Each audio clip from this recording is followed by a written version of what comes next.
Herkesten xahiş edirik ki, xəbərə keçmədən öncə videonu bəyənin və rəy bölməsində fikirlərinizi bildirin. Dünyada və ölkədə baş vermiş ən son xəbərləri bizdən izləyin. Bunun üçün kanala abunə olmağı və bildiriş simvolunu açmağı unutmayın. İndidən təşəkkürlər. Salam hörmətli izləyicilər. Günün ən vacib xəbərləri ilə qarşınızdayıq. Bakı, Sumqayıt və Abşeronda güclü yağışlar səbəbilə 40-dan çox sakin təxliyə edilib. Sabah da intensiv yağıntı gözlənilir və subasma riski qalır. Bu vəziyyət fonunda Eldar Əzizovun istefası tələbləri səslənir. Dünyada isə gərginlik pik həddə çatıb, Qərb yeni çıxış yolları axtarır. Eyni zamanda Azərbaycan neftinin qiyməti son 4 ilin rekordunu qıraraq diqqət çəkir. Bizi izləmədə qalın.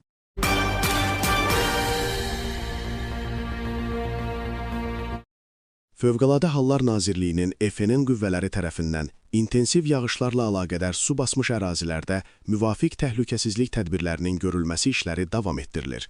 Bununla bağlı Oxu.az-a EFE-nin nə məlumat verilib? Görülmüş tədbirlər nəticəsində Bakı və Sumqayıt şəhərləri, Abşeron rayonu ərazisində 8-i az yaşlı olmaqla ümumilikdə 42 nəfər vətəndaş təhlükəsiz əraziyə təxliyə edilib.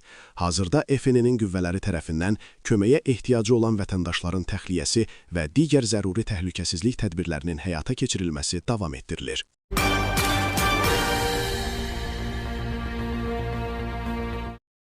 Azərbaycanda martın 29-una gözlənilən hava şəraiti açıqlanıb. Oxu.az xəbər verir ki, bu barədə Milli Hidrometeorologiya Xidməti məlumat yayıb.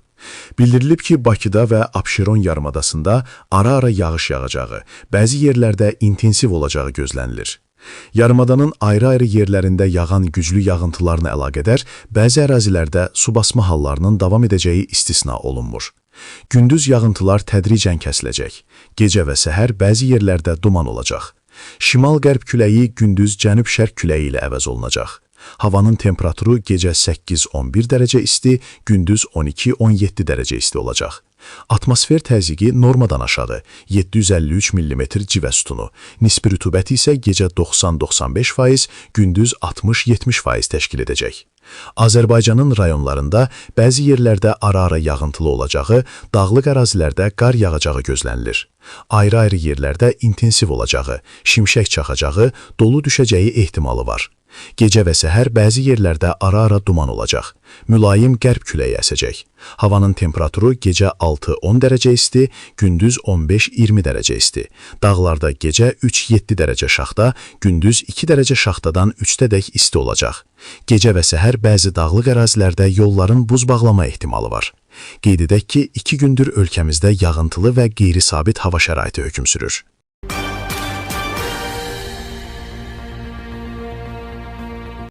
Yağış Bakıya yox, sanki vətəndaşların əsəblərinə yağır. Damcılar yerə yox, birbaşa səbrimizin üstünə düşür. Bəlkə Bakı şəhər icra hakimiyyətinin başçısı istefa versə, millətin əsəblərinə də yağışdan pay düşər, su çilənər.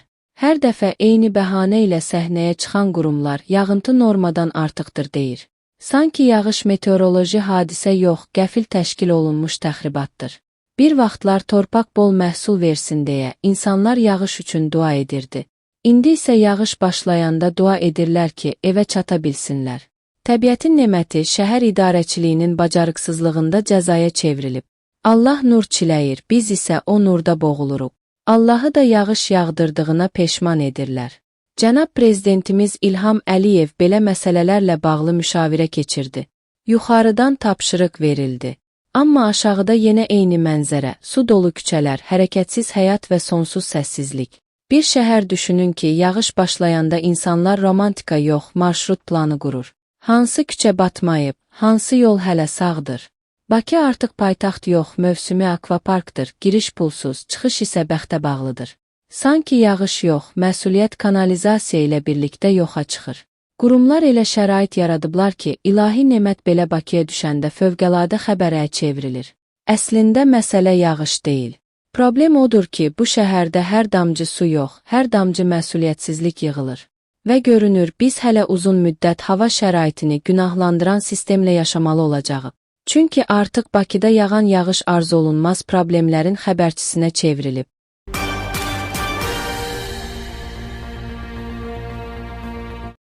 ABŞ və İsrailin İrana qarşı hərbi və siyasi təzyiqlərinin artdığı bir dövrdə regionda gərginlik yeni mərhələyə daxil olur.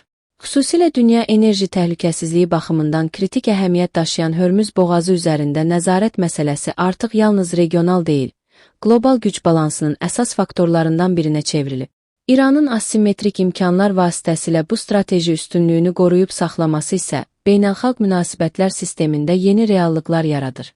Bəs bu vəziyyət uzun müddətli perspektivdə Qərbin yaxın şərq siyasətini dəyişməyə məcbur edəcəkmi? Mövzu ilə bağlı konkret açıqlama verən siyasi şərhçi Əziz Əlibəyli bildirib ki, prosesin uzanması avtomatik olaraq yeni aktorların meydana çıxmasına şərait yaradır.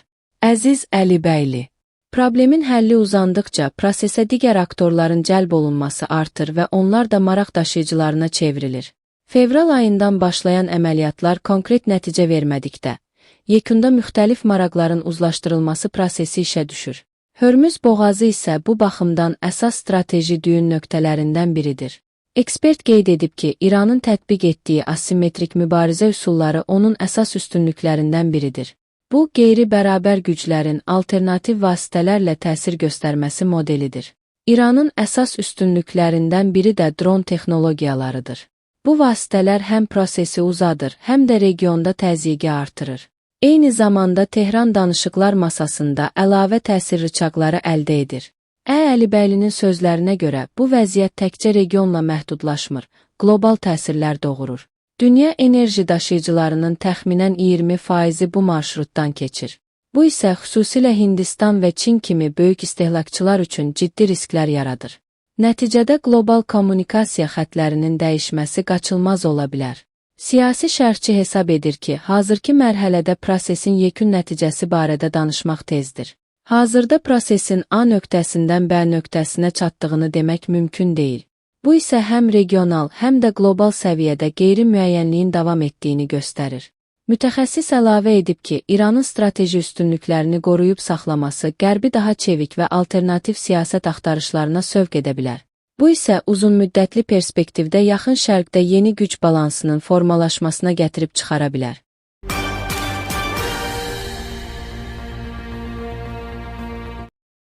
Dünya bazarında Azeri Light markalı neft bahalaşıb. Oxu Az xəbər verir ki, Azərbaycan neftinin bir barelinin qiyməti 2,99 ABŞ dolları və ya 2,5% artaraq 124,24 ABŞ dolları olub. Qeyd edək ki, Azərbaycan neftinin əvvəlki qiyməti 121,25 ABŞ dolları olub. Xatırladaq ki, Azeri Light markalı Azərbaycan nefti sonuncu dəfə 2022-ci il martın 9-da $124 səviyyəsinə yüksəlib.